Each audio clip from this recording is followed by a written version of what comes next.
I remember she was speaking with the musical director about the arrangement of the song. She called me over and she's like, what do you think? Like, this is what we're discussing, but I want to hear what you think. And I was just like, I can't believe she's even asking me, It's like just being included in that conversation was just mind blowing to me, honestly. She's not afraid to let other people shine. I just think that is just such a beautiful thing. And I've worked with people that have been like afraid of being outshined by dancers or, whatever. She just isn't like that. She loves dance, she loves artists, and she wants them all to shine. And I think that's amazing. On the world stage with Janet Jackson, a great gig for any dancer. But for Dean Lee, it's a dream come true. It was Janet Jackson's Together Again music video that actually made me go, that's what I want to do. I want to be a dancer and I also want to dance for her. Like that was the start of the journey for me.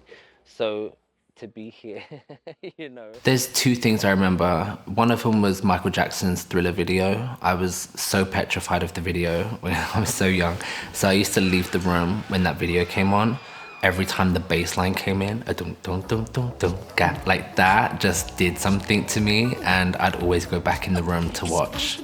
I think I was too young to understand what it was at the time, but there was just something about the bass line and the movement that went with that bass line that it made me feel something. And then the other was actually Janet Jackson Together Again video, her music video for that. I think just the choreography, the song, the feeling, and just really looking at that and understanding, wow, I want to do that. That was the distinct moment for me that I knew that's what I wanted to do. I think I was 9 or 10. First of all, I danced for Janet in 2009. That was the first time I worked for her. I danced for her and I was the assistant choreographer on that specific show. I kept in touch with Gil, who's her creative director, who's now a very good friend of mine, and obviously we work so closely together. He saw a piece of work that I'd created, and I think that ultimately led to then him asking, we're doing this show in Europe, will you be my right hand? To me, in our industry, in the pop world, there's nobody bigger and better than Janet. The music, everything about her.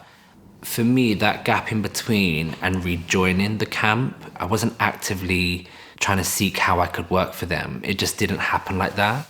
But it just so happened that me and Gil crossed paths. We just naturally reconnected. He saw a piece of work. And then that's just progressed more and more and more. It was being his right hand. And then it was, hey, Janet's going to Vegas and we want to see what you come up with. Can you just kind of pick 2 songs and create something? We want to see what you would do.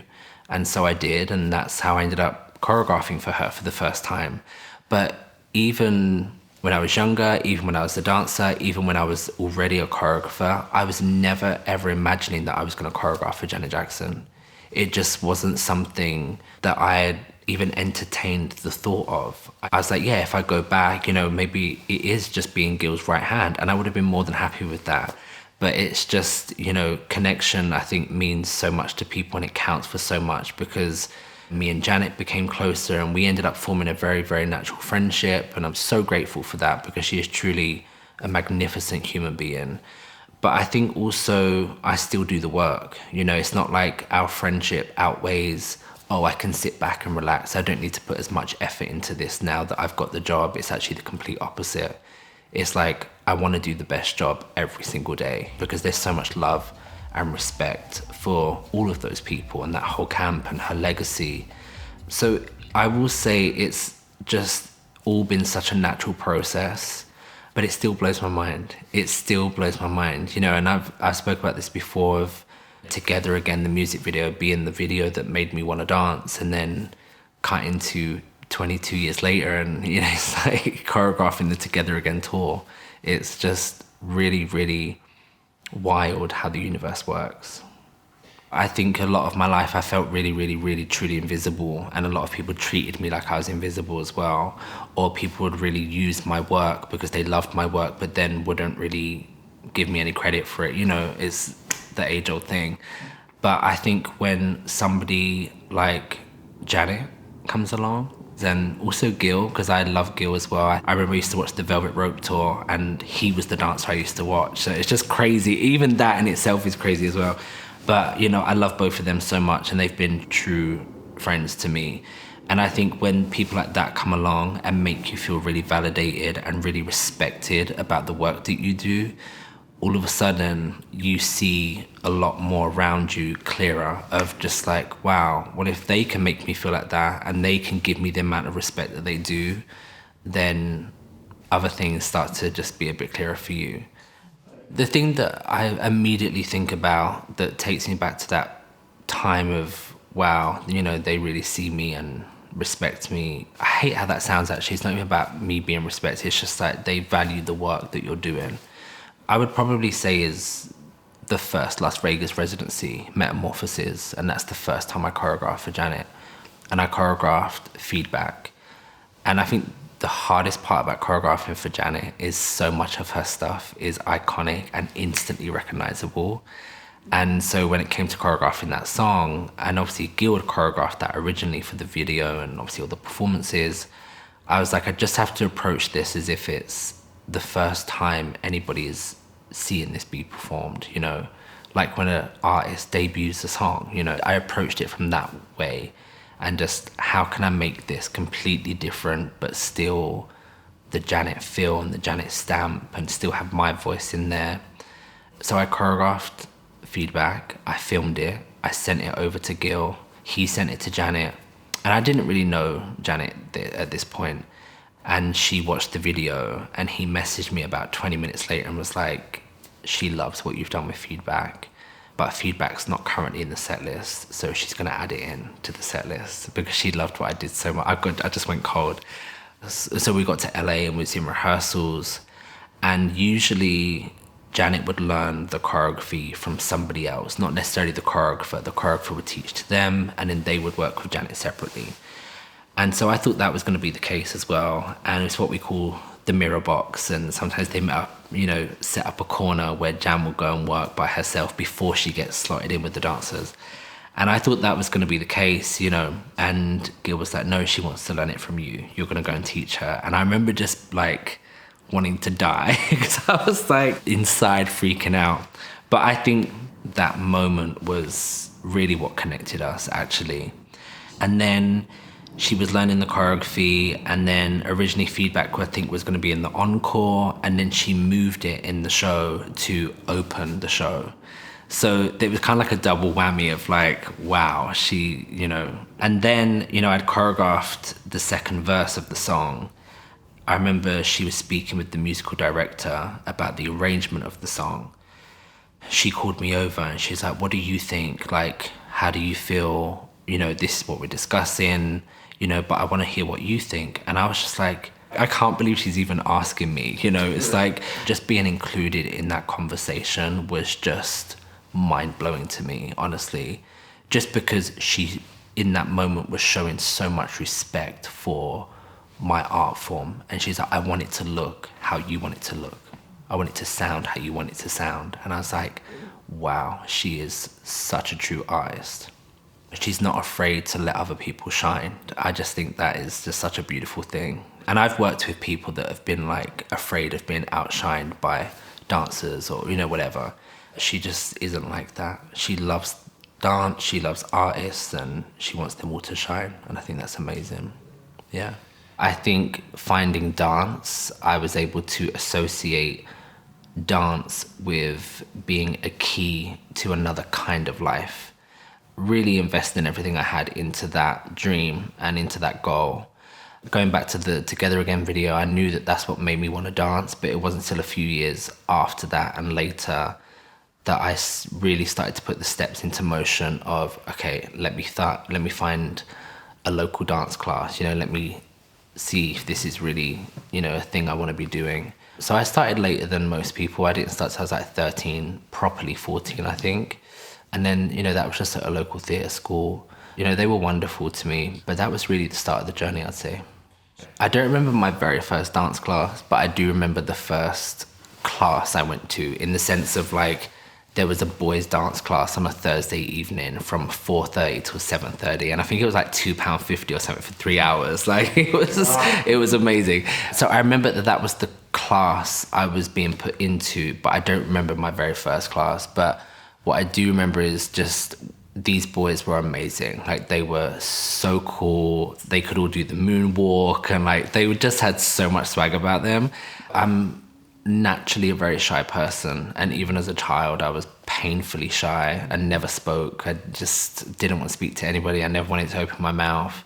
So I do remember those first couple of weeks, maybe months. I remember being there and doing the class, but I was just like uncomfortable the whole time because I was just so shy. And it's so funny when people hear me say that, because they're just like, but you teach masterclasses all around the world, and you know, you have to deal with so many people on a day-to-day basis. And I'm like, yeah, you're right, I do.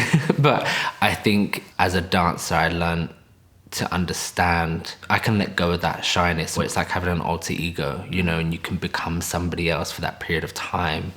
It's like being a superhero, and I think that's such a magical, powerful thing, because no matter what's going on in your personal life or how you feel internally as a human, when you turn up and do that job and you step on that stage, it's like you're invincible for those 2 hours. You know, like nobody can reach you, no one can get to you. And I think I really started to understand that. But I think also, when I think back to that time, it's not just dance and choreography. I think actually my first true love was music. And music is obviously just a natural, it goes hand in hand with movement. And I remember just then I wouldn't go out, I wouldn't see friends or anything. I mean, I didn't really have any friends, but I used to just stay home and just listen to music. Like, that's what I would do to just have fun. I would just put on my headphones and just listen to music, an album top to bottom on repeat, because I just loved music so much. And I think music can say so much for us when we don't really know what we're trying to say, but we can feel something. And I think that's what music became for me. I think that, again, seeing a song that really made me feel something paired with incredible movement, I was like, oh my God, you can do both, you know? I think that's what it was for me.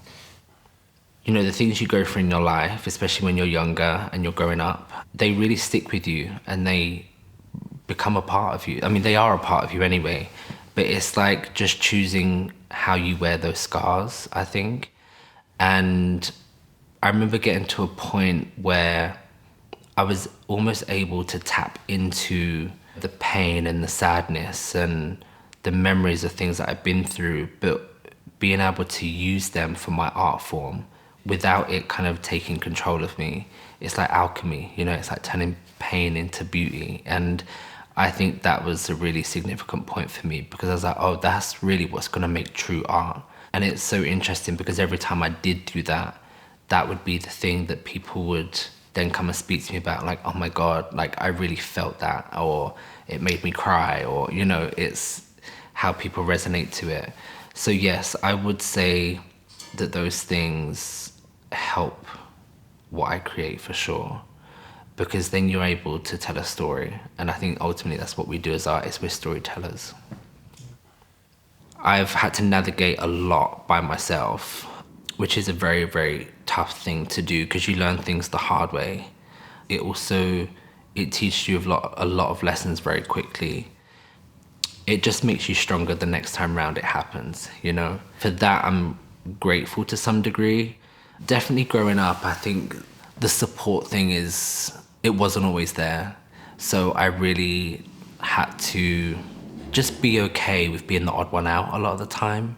Not a lot of people understood what it was that I loved and why I wanted to do it.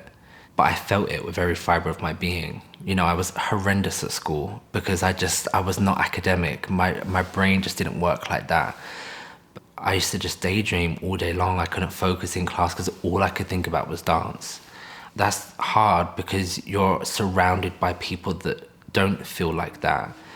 I just knew that I wanted something better for myself and I wanted to get to a better place.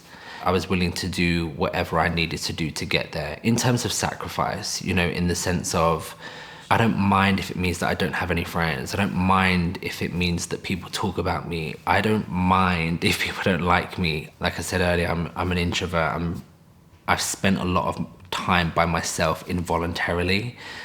But when that happens, you learn to love your own company.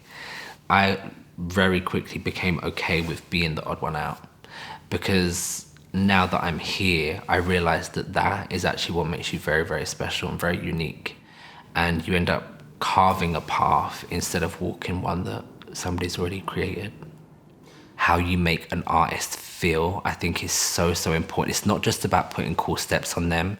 It's actually about looking at that artist and understanding what it is that makes them feel really good. You're managing people on a day-to-day basis, and I think people forget that. But also you kind of become a therapist, you become a mother figure, you become a father figure. You know, you are a mentor at the same time as well. It's all of those things, the human side of it, that I think people don't put two and two together. I think also being sensitive enough to understand that not everyone can be handled the same. It's understanding that deal with different people in different ways to get the best out of them. I love contemporary, I love musical theatre, I love theatrics, you know. My first love is jazz and commercial dance. Even with my commercial style, there's always a jazz undertone to it with the lines we're hitting, or, you know, we're very grounded. But everything I do near enough comes from a feeling. It's like every step has to feel right going into the next one. And I'm not saying everything flows, like physically flows, but it has to feel like it's a pleasant journey from one step to the next. And I think that's my most important thing, because I think when something feels good for you, it's gonna feel good for the dancers, and then the work's gonna look better. I really believe that.